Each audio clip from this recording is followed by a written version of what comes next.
So my bronze medal podium topic. This has been pretty controversial the past 2 weeks.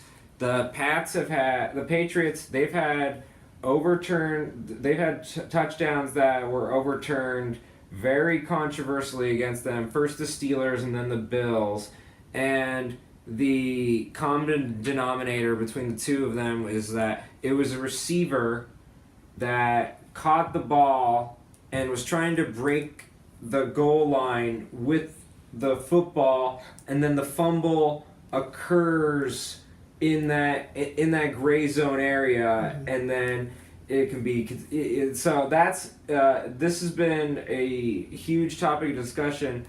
Does the NFL put too much of an impetus on receivers maintaining possession versus the running backs maintaining possession? Because the running backs, they can kind of put the ball over the goal line, and then as soon as it breaks the plane of the goal line, it's considered a touchdown. Right. But if a receiver catches it, takes 2 steps, and does the exact same motion, because they caught the ball, they are now treated differently. And it's getting to the point, like, I remember there were just 10 years ago, I could explain football and the rules to my friends. It was consistent. It made sense. Now I have trouble explaining it because I don't really understand it. There are so many inconsistencies with the rules.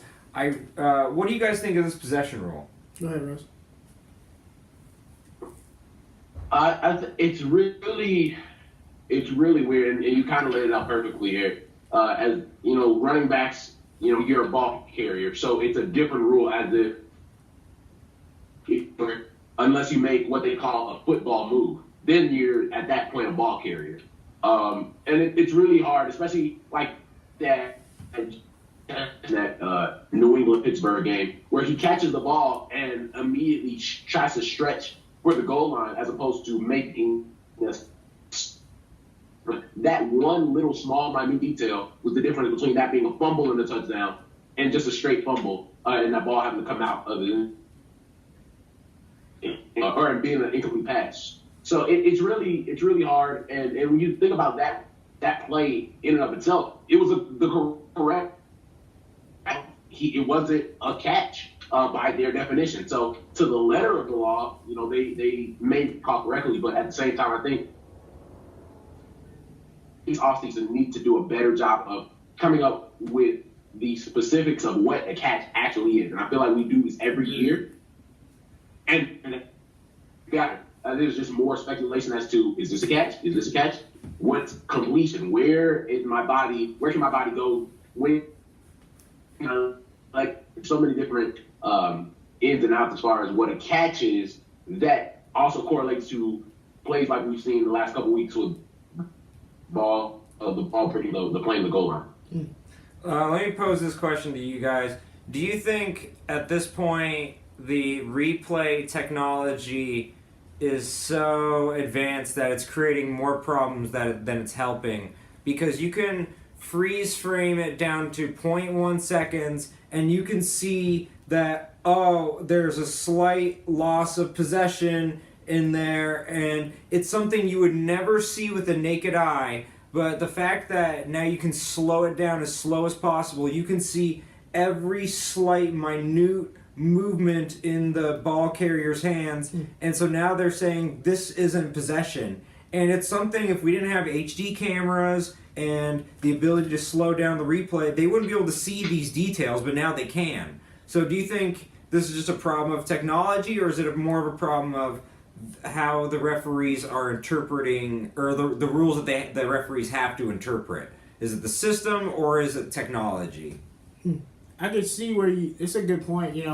I think the instant replay definitely does, like, with it being so clear and so, techy now, it's just like, it kind of does make it, like you said, more murky water, more complicated of a decision. Because, like, honestly, this is the most black man in America I've ever seen to get told that wasn't possession. So, it's just like, that was a good one. The Steelers, I hate the Steelers, man. That was a catch. And like Russ said, he made such a good point, is I feel like we're having this same conversation like week 14, week 15, like every year. Like, we keep talking about, okay, well, what is a catch? They need to finally get together and say, okay, this motion, this and that. Because, I mean, there's been playoff games lost on this rule, really pivotal divisional games, and it might be a Super Bowl one day. And who wants to be the referee that F's that up? You know what I'm saying? So it's just like this thing is because Russ had a really good tweet. He said one day our kids gonna ask us like, you know, what's a catch, and we're just gonna be like, I don't know, dog. Like it's just like what because we have to nip this in the bud, and I'm honestly tired of seeing it and having to talk about it. Because I mean, a lot of these is just like if that was a running back, just like you said, sticking their hand out. As soon as the ball across the plane, they can throw the ball into the stands. Yeah, it can literally be punched in. It can be punched like in the opposite direction. It wouldn't And matter. so, what is the difference between the motion the receiver for the Steelers made? I don't know. Y'all love telling us that we have possession when it's not on the football field. So I think you look to answer the first part of your question here. I think technology is, especially in the NFL as opposed to other sports as far as replay, offensive.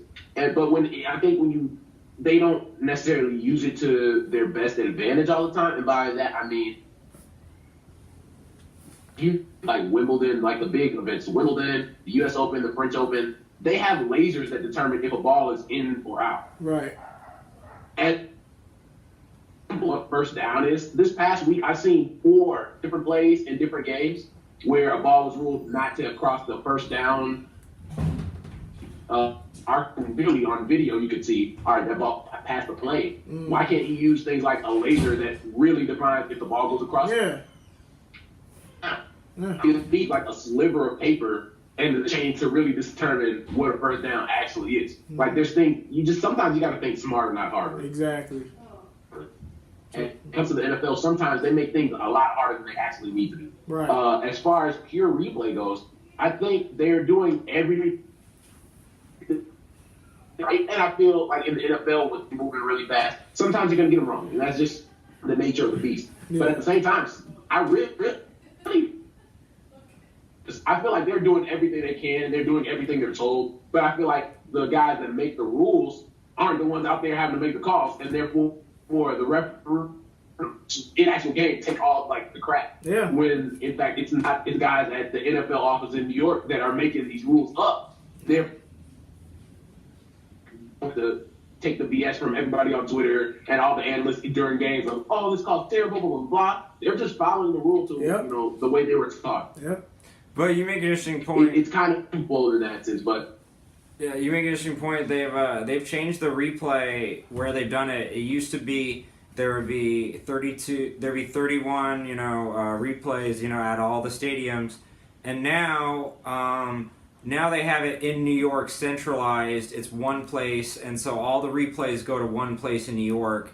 And they found that the replays, ever since they were not localized but sent to one centralized location in New York, they found that the calls have been taking much longer to make in the replay-wise, and that there's more overturnings and not less than there used to be. And so the way they've changed the replay system has changed how replay is done in the games, and it's affecting it.